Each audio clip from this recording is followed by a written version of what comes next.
بسم الله الرحمن الرحیم.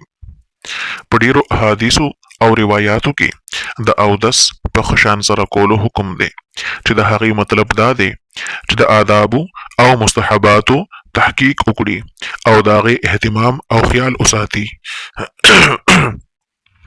مثلا یو سنت د دې مسواک کول هم دی چې دې طرف ته اکثر بې فکري وي.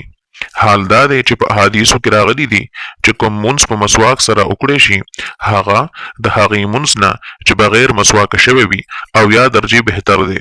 په یو حدیث شریف کې راغلي دي چې د مسواک اهتمام کوئ. په دې کې لس فایدې دي. لومړنۍ خوله صفا کوي، د الله تعالی د رضا سبب دی. شیطان غوسه کوي. مسواک کوونکي سره الله تعالی محبت کوي او فرشتي ورسره محبت کوي او ورو ته طاقت ورکوي. بلغم ختموي. په خوله کې خوشبويي پیدا کوي. صفرا لري کوي. نظر تیزوي. د خولې بدبويي لري کوي. او د دې ټولو نه علاوه دا دی چې سنت دی. عالمانو لیکلي دي چې د مسواک اهتمام کولو کې اویا فائدې دي. په هغې کې یوه دا ده چې د مرګ په وخت کې وایي کلمه شهادت ویل نصیب شي.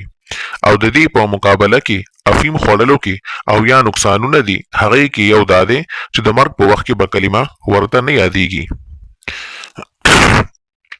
په ښه شان سره د اودس کولو فضایل په احادیثو کې ډیر راغلي دي.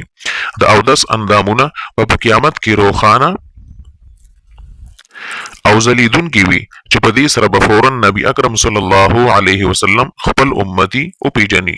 که ستاسو دا ویډیو خوښه شوه نو مهرباني وکړئ خپل وروڼو بایګانو سره یې شریکه کړئ او د ښکلو ویډیوګانو د احادیثو او د واقعاتو دپاره زموږ دا پیج یا چینل دا سبسکرایب کړئ.